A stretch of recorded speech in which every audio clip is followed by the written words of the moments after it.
नमस्कार, दी सरलास किचन मध्ये आपलं स्वागत आहे।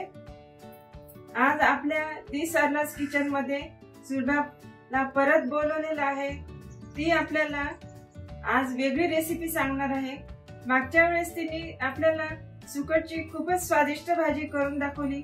आता आज आपल्याला वेगळी भाजी करून दाखवणार आहे। ती आपण बघूया ती कोणती भाजी करते आणि कशी करते। नमस्कार, दी सरलास किचन मध्ये आज मला परत यायचा चान्स मिळाला आहे। तर आपण आज करूया बोंबीलची भाजी, बोंबीलची रस्सा भाजी। तर बोंबील कसे असतात, या अशा प्रकारचे हे बोंबील असतात आणि आपण बाजारातून आणताना हे असे बारीक आणायचे। यापेक्षा जे जाड असतात ते थोडे उग्र लागतात। तर हे असे बोंबील मी बाजारातून आणले होते आणि हे मी भिजत घातलेत। एक 5 ते 10 मिनिटं आपण हे भिजत घातलेत। हे जे ना हे बोंबील आपण घेतलं, हे भिजत घातले की अशा प्रकारे असे पंख असतात आणि थोडस काहीतरी काळपट हे दिसलं तर ते आपण काढून घ्यायचं।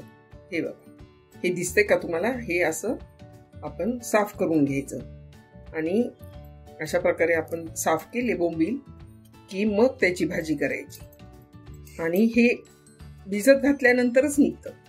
तर जेव्हा आपण भिजत घालतो,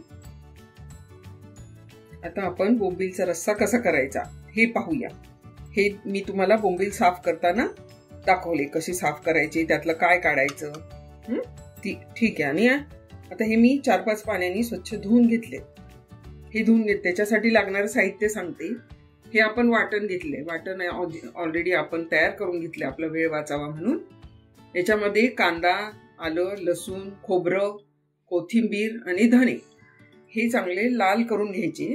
थोडं तेल टाकून कांदा चांगला लाल करायचा, त्याच्यानंतर त्यात खोबरं, आलं, लसूण, थोडे धणे आणि कोथिंबीर, तर त्याचं असं काळसर वाटण होतं। हे घ्यायचं, हळद घ्यायची, थोडं रंग येण्यासाठी लाल तिखट घ्यायचं। हा मसाला तुम्ही जो वापरता तोच, आपण जो नेहमी वापरतो तो, मीठ आणि वरण टाकायला कोथिंबीर। एवढ्या साहित्यात आपण आता बोंबीलची रस्सा भाजी करूया। आधी आपण हे बोंबील आहे ते फ्राय करून घेऊ। थोडेसे असे लालसर झाले की त्याची चव आणखी वाढते। हे आपण आता फ्राय करून घेतो।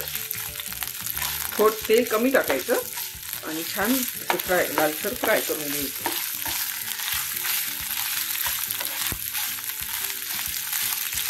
एक 2 मिनिटात ते लाल होतात। असं केल्यामुळं ते चवही वाढते त्याची आणि शिजतही पटकन। त्याला शिजायला काही असा फार वेळ लागत नाही।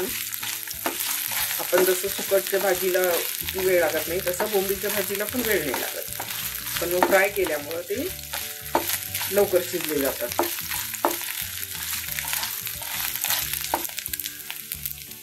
अशा प्रकारे आपण हे बोंबील फ्राय करून घेतलेले आहेत। आता हे काढून घेऊ आणि आपण मसाला परतू। जो मसाला तयार करून घेतलाय तो आपण फ्राय करूया। आणखी थोडंसं तेल टाकूया आपण आणि आता मसाला परतू। मसाला परतताना थोडासा हिंग टाकू,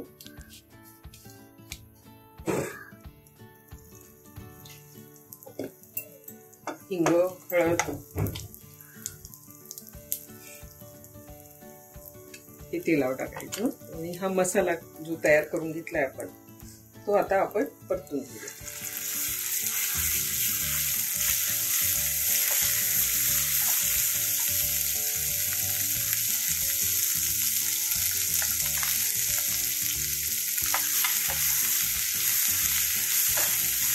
हा मसाला ऑलरेडी आपण हे सगळं भाजून घेतलेलं आहे। कांदा, खोबरं सगळं परतवलंय, त्यामुळे याला फार असं परतवायचं नाही। त्यात लगेच आपण हे टाकू, लाल तिखट टाकूया थोडं आणि हा मसाला टाकूया। तुमच्या आवडीप्रमाणे तुम्ही कमी जास्त करू शकता।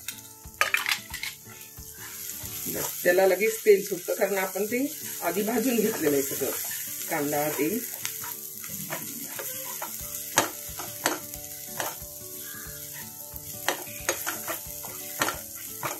अशा प्रकारे आपला मसाला परतून झालेला आहे. याला तेल सुटलं म्हणजे हा झाला असं समजायचं.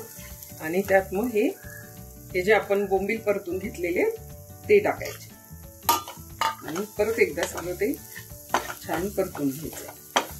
अशा प्रकारे आपण असं परतून घेतलं की त्याची चव वाढते. आणि मी पाणी गरम करून ठेवलंय आधीच, तर आपण त्यात थोडं पाणी टाकूया. शिजण्यापुरतं पाणी टाकायचं किंवा तुम्हाला जसा रस्सा घट्ट पातळ पाहिजे त्याप्रमाणे आपण त्यात पाणी टाकणार. आणि आता फक्त आपलं मीठ टाकायचं राहिले, तर चवीप्रमाणे आपण मीठ पण टाकूया. अशा प्रकारे आपल्या रस्सा भाजी बोंबीलची तयार होईल. त्या शिजण्यासाठी आपल्याला थोडंसं पाणी लागणार आहे.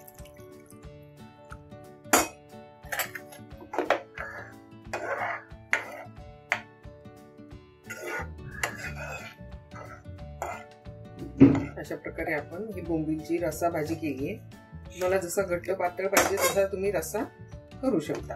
आता आपण ही 5 मिनिटं उकळी आली की 5 मिनिटं झाकून ठेवूया शिजण्यासाठी. त्याला 5 मिनिटं वेळ लागतो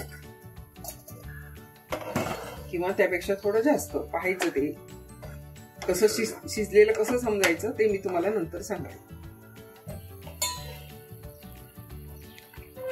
आता ह्या रश्श्याला उकळी आलीये, तर आपण हे 5 मिनिटं झाकून ठेवूया. उकळी आल्यानंतर झाकण ठेवायचं आणि 5 मिनिटं लो गॅसवर शिजू द्यायचं. आता हे आपण बोंबील कसं आपलं शिजलेलं आहे, पण ते कसं शिजलेलं कसं समजायचं हे मी दाखवते तुम्हाला. एक आपण अशी पोड घेऊया आणि ही अशी दाबून पाहिजे. ही दाबली की हे असं वेगळं होतं. हे कडक असताना होत नाही. आता हे शिजलंय, मऊ झाले, त्याच्यामुळे ते वेगळं होतं. अशा प्रकारे आपली आता हा बोंबीलचा रस्सा भाजी तयार आहे. तुम्ही पण करून पहा. अशा प्रकारे आपली बोंबीलची रस्सा भाजी तयार आहे. आणि आपण थोडीशी कोथिंबीर टाकून ती गार्निश करूया आणि सर्व करूया. तुम्हाला कशी वाटली ते नक्की सांगा. सुलभाने इतकी छान भाजी तयार करून दाखवली आहे, ती नक्कीच खावीशी वाटते. आणि तुम्ही पण अशी भाजी करून पहा. आणि माझ्या चॅनलला लाईक करा, सबस्क्राईब केलं नसेल तर सबस्क्राईब करा. धन्यवाद.